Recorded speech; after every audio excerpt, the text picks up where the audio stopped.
The CEO called my personal cell at 6 to 47 on a Tuesday evening. No secretary, no scheduling, just him breathing hard on the other end. What will it take, he said. I was 54 years old, 31 years at Summit Industrial Systems. Never heard a man sound that desperate. Garrett Morrison, that's me. And I'm going to tell you how I got a CEO to beg. Started 3 weeks earlier. The production line hummed at 97% efficiency. 3 years I'd spent on that automation upgrade. Legacy conveyor systems running smooth as silk with new PLC integration. Zero downtime during cutover. Board could finally see real-time throughput instead of waiting for monthly reports. Quality metrics automated, inventory tracking live, production bottlenecks identified before they happened. I built that system line by line, weekend after weekend, while everyone else went home. Brandon Cole walked in around 200, you know the type. 35 years old, MBA from whatever school his daddy paid for. Somehow my boss, despite never turning a wrench in his life, always had that look like he was doing you a favor just by talking to you. Kid grew up thinking the world owed him something because his last name was on the building. Never had to earn respect, just expected it. Garrett, hey, got a second? Didn't wait for an answer. Never did. So, about your efficiency bonus. Corporate's doing this thing where they're tightening up on post-project payouts, policy shift. You understand, right? 31 years. This kid was telling me about policy shift. I said, not a question, just repeated it back. Yeah, man, not personal, just belt tightening across the board, already moving toward the door. Already done with the conversation. Not personal, right? Not personal, like the weekends I'd spent calibrating sensors while Brandon posted LinkedIn updates about leading operational excellence. Not personal like my retirement account, counting on that money.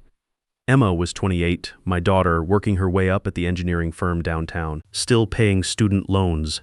That bonus was going toward helping her out, maybe getting ahead on my pension contributions. Not personal like the contract clause I'd negotiated 3 years ago when his father almost outsourced this entire project to consultants in Dallas. I nodded once. Got it. What I got was this. They thought I was disposable.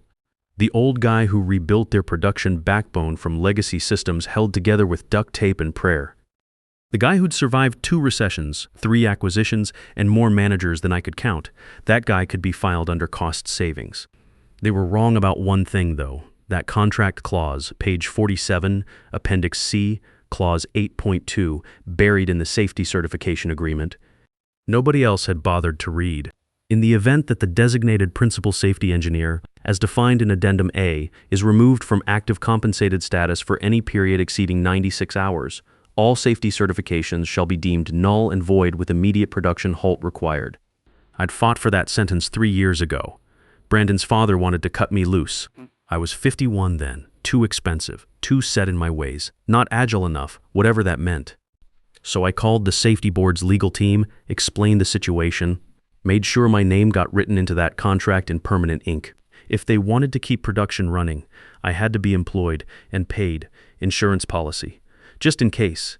Like now, I walked back to my station. Party noise faded into background static. Inbox full of requests, reports, questions about throughput optimization. Everyone wanted something. I gave them what they needed. Professional, no edge, but something clicked. Not anger, just cold clarity that comes from watching people like Brandon fail upward for 3 decades while people like me kept the machines running. Opened an encrypted folder, pulled up the contract PDF, fully executed, signatures from everyone who mattered. Stared at Clause 8.2 for a long time. Remembered the fight to get it included. Brandon's father rolling his eyes. Fine, whatever, just get it done. Then I opened my email. Rachel Foster, legal counsel. Subject, FYI, potential safety compliance issue. 4 sentences. Hi, Rachel. Looping you in on the safety certification contract, specifically Appendix C, Clause 8.2. Maybe compliance implications regarding current compensation structure. Full contract attached. Hit send. Not dramatic, no threats, just information. But I knew what would happen. Rachel Foster was William Hughes's daughter, but unlike Brandon, she'd earned her spot. Smart, thorough, actually read contracts. Once she saw that clause, she'd understand exactly what Brandon's policy shift had triggered. Left at 6 gems or, same as always, wave to the night shift. Walked to my truck with a leather notebook in my bag. Inside that notebook, handwritten logs. Every system dependency, every integration point, every piece of equipment that relied on my safety certifications. 63 critical production systems. All about to fail in 4 days. Monday morning started quiet, too quiet. Got my coffee, same burnt pot, sitting there since 6, settled at my station, checked gauges. Overnight production ran clean. All systems green. Everything humming along on the automation I'd built. 9:47 a.m., I got removed from the production planning Slack channel. No explanation. 1 second reading a thread about Q4 targets. Next second, you no longer have access. 10 minutes later, my calendar invite to Monday Technical Sync disappeared. They were icing me out. Brandon probably thought he was being strategic. Cut off access. Maybe I'd fade away quietly. Kid never learned that the guys who actually build things don't just disappear. We leave footprints. I opened Excel. New spreadsheet. Critical dependencies. Safety Cert v4.2. Started listing. Production line A, my certified procedures. Quality control automation, my safety protocols. Environmental monitoring, my EPA compliance signatures. By lunch, 63 systems. By end of day, 81. Each one had a column, failure condition, without certification. Most would collapse within 4 days, some within hours. The deeper I dug, the more I realized how completely they'd built their world on my foundation. Brandon never responded to Rachel's email. I could see the read receipt. He just ignored it. Probably figured legal was being overly cautious. Contracts were just words on paper to guys like him. Everything had always worked out before. Why wouldn't it now? Friday, I did something I hadn't done in 31 years. Backed up everything. Every procedure, every diagram, every piece of documentation. Encrypted it all on a drive I took home. Not malice, preparation.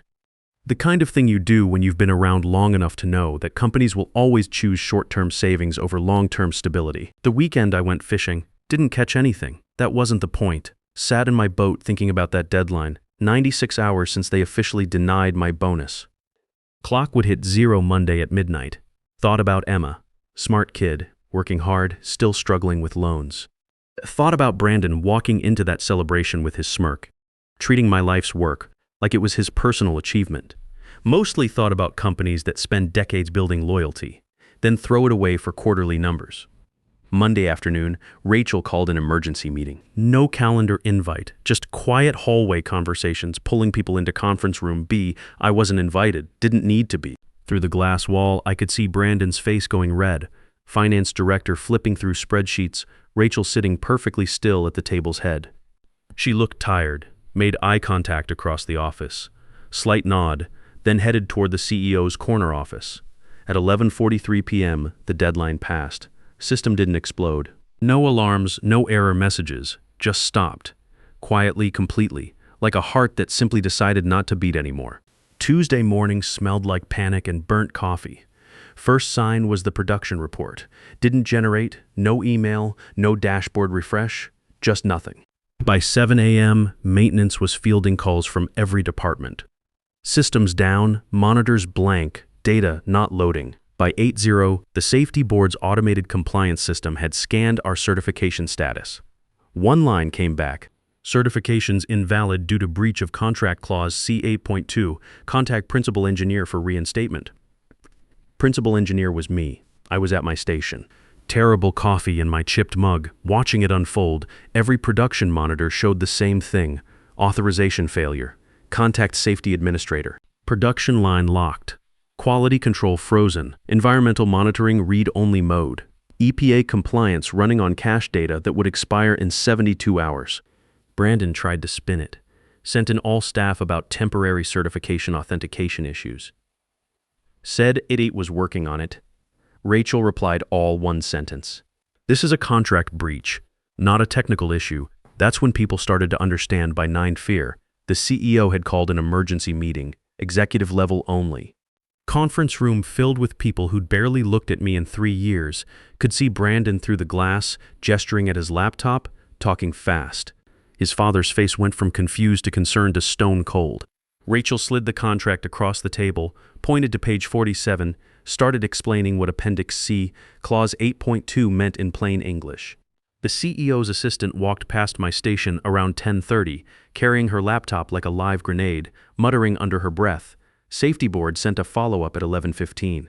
Word spread fast through the plant. Per safety certification agreement, production authorization requires Principal Safety Engineer Garrett Morrison to be in active compensated employment status. Current status, breach. Estimated time to alternative compliance pathway, 90 to 120 days minimum. They couldn't just hire someone else. Contract required me. Specifically, renegotiating would take months. Legal review, safety board approval, system recertification. Meanwhile, every production line the company used to make money was dark. You want to know what that looks like? Manufacturing company can't run production. Quality can't certify products. Environmental can't monitor emissions. Shipping got 3 days before orders don't process. All because they stiffed me on a bonus. Around noon, the building got that funeral home quiet. Phones rang, but nobody answered. Slack channels were graveyards. Confused questions. Radio silence. People rebooting terminals like that would fix a contract breach. Operations blamed legal. Legal sent back another brutal line. Your certifications are invalid. Contact your designated principal engineer. That was me, still sitting at my station working on side projects for a consulting gig I'd lined up. They'd be paying actual money. And respect. Already a better deal. 12:40 p.m., a kid from HR walked over. Steven something. Not my Brandon young guy. Fear in his eyes. Deodorant stains down both armpits. Hey, Brandon was wondering if maybe you could help draft some transition documentation, just so the team can keep things moving. Voice cracking. I looked up, blinked once. Documentation for systems I can't legally access anymore. Kid turned red. Well, yeah, but just like, so we can tell Brandon I'm not available. I said, even tone, and next time don't send someone who doesn't understand what breach means. He nodded too fast, shuffled off. I went back to my terminal, quietly deleted my personal credentials from every backup system. Not in anger, just closure. Meanwhile, HR made their move. Tried to process a backdated bonus. Wasn't even subtle. Timestamp showed 11:04 a.m. Hours after the breach notification, labeled it manual adjustment discretionary. Thought they could slap a Band-Aid on a bullet wound. Rachel wasn't having it, sent a company-wide email. Short, brutal. Retroactive compensation does not resolve breach status per contract clause 8.2. Timestamp payment logs confirm violation. Production remains uncertified. Disclosure to safety board and insurance will proceed. There it was. Black and white from legal. Still, Brandon tried to spin it. Overheard him in the hallway telling someone from finance that maybe I could have just come to him directly instead of escalating through legal. I'd sent him 3 emails over 6 months about compensation timing. Marked high priority. Never responded. The stupidity wasn't surprising. What shocked me was how committed they were to it, flaming meteor headed for their quarterly report. Their plan was to hand me a Word doc template and hope I'd play ball. But I wasn't playing anymore. Wasn't even on the field. Walked past conference room B around 2:00. Inside, panic. 4 people on a video call, 1 crying, 1 pacing. Brandon gesturing at a spreadsheet showing nothing but error codes, didn't slow down. Just smiled at the vending machine. Twix was sold out, still more reliable than their leadership. By 300 reality was setting in. The board had a meeting scheduled for Thursday. Quarterly review. They needed those production numbers. Needed proof the company was running smoothly. Instead, they had blank screens and a safety breach. Investor relations was scrambling. How do you explain to shareholders that your entire production capacity is down because you didn't pay a bonus? Compliance was worse. OSHA requires continuous safety monitoring. Can't report what you can't access. Insurance was calling. Industrial liability policy had questions about the shutdown. Every hour that system stayed dark, the hole got deeper. I heard later what happened in that executive meeting. Rachel laid it out. Not just operational chaos. Legal exposure. Every safety report they'd sent to regulators using that data. Every insurance filing. Every board presentation. If the breach wasn't resolved, all of it became questionable. Potentially fraudulent. If they'd known about the certification issue, the CEO asked one question. Can we fix this? Rachel didn't sugarcoat it. You had a fix. You decided a bonus wasn't worth the policy exception. Brandon tried to talk. His father waved him off like a mosquito. How bad? The CEO asked. Disclosure to board and regulators by Friday. Safety board compliance review. Possible OSHA inquiry if environmental monitoring is compromised. And every day we're down, we're bleeding $2 million. Silence. Then, get me Garrett Morrison's attorney. By 600, I was home, fed the cat, poured 2 fingers of whiskey, sat on my back porch watching the sun go down. Phone buzzed. Text from Rachel. They want to talk tomorrow morning. Your terms, I didn't respond right away. Just sat there thinking about Emma's loans, about 31 years of showing up, about Brandon's smirk when he delivered that not personal line, about the contract clause I'd buried 3 years ago, like insurance nobody thought I'd ever use. Finally texted back, my attorney will send terms, 24-hour window. She replied immediately, understood. I finished my whiskey, went inside, opened my laptop. The proposal was already drafted. My attorney and I had prepared it 2 weeks ago, before shutdown, before Brandon got cute. Before any of this, we knew, subject line, reinstatement terms, 24-hour response required. 3 bullet points, full payment of withheld bonus plus 50% breach penalty. Buyout of contract clause allowing immediate retirement with consulting option. Written acknowledgement of contributions to be read at next all hands and published in company records. Dollar amount at the bottom, $750,000. Forwarded it to Rachel. Copied my attorney. Then I went to bed. Slept better than I had in weeks. Wednesday morning, my phone started buzzing at 6:15 a.m. Not my work cell. My personal cell. The number I'd given to maybe 5 people at Summit Industrial in 31 years. Didn't answer. Made coffee instead. Scrambled some eggs. Fed the cat. Phone kept buzzing. By 700, I had 12 missed calls. 8 voicemails. Didn't listen to them. Knew what they'd say anyway. Sat on my porch with my coffee. Watched the sun come up. Thought about going fishing. Phone rang again. This time I looked. Rachel Foster, morning Rachel Garrett. She sounded tired. They want to meet this morning. Your attorney can attend via video. They have my terms, I said. I know. They're reviewing. Pause. 24 hours, that was the window. Silence on her end. Then the board meets tomorrow. They need an answer for investors. The breach is, I know what the breach is, I said. I built the system. Garrett. Her voice dropped between us. You're right. You were always right, but they're panicking. William is scared. Good, I thought, but didn't say it. Meetings at 9 due, she said. Conference room A, just hear them out. I checked my watch, 70:42. I'll think about it, I said. Hung up, finished my coffee. Thought about Emma, about 31 years, about that smirk on Brandon's face, about the number in my proposal, $750,000. At 8:30, I called my attorney. They're going to lowball, he said. I know. And Garrett, you don't have to take the meeting. We can do this through counsel. I know that too. But I want to see their faces. Got to the office at 8:55, 5 minutes early. Old habit. Rachel was waiting in the lobby. Led me to conference room A, the big one. Floor-to-ceiling windows. View of downtown. Inside, the CEO, CFO, head of HR. Brandon in the back corner looking like he'd been told to sit there and shut up. My attorney on the big screen. Video call. CEO stood up when I walked in. Extended his hand. I didn't take it. Just sat down. Garrett, he said. Thank you for coming. Didn't respond, just waited. He cleared his throat. Looked at papers in front of him. We've reviewed your proposal. We understand the situation. The breach, the timeline, all of it. Waited. The number you've proposed is substantial. We'd like to discuss alternatives that might be more. No, I said. He stopped. I'm sorry, no alternatives.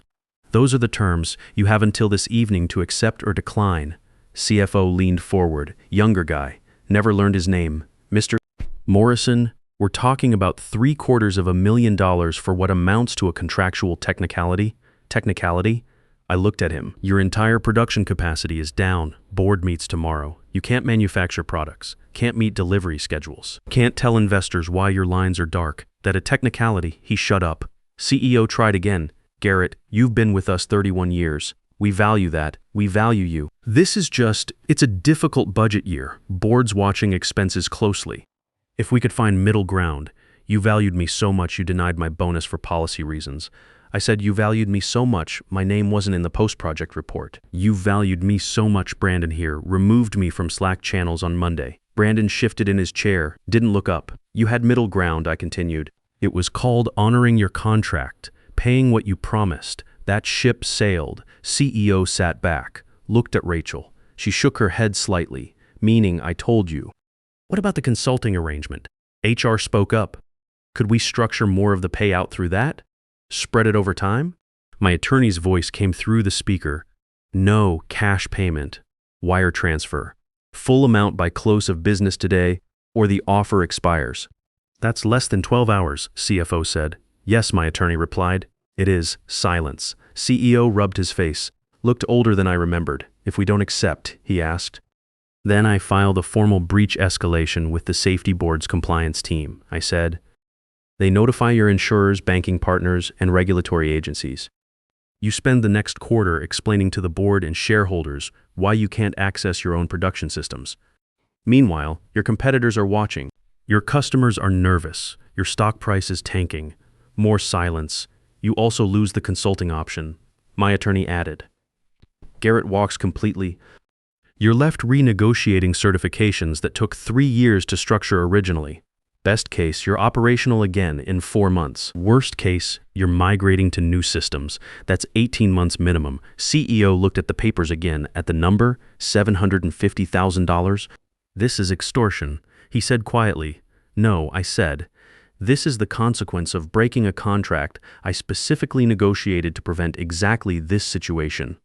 You chose not to read it. You chose not to honor it. You chose to treat me like I was disposable.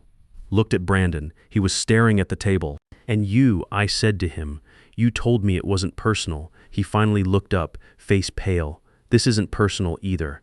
I said it's just business, policy, you understand? He flinched like I'd slapped him. CEO stood up. I need to make some calls. Can you give us an hour? I looked at my watch.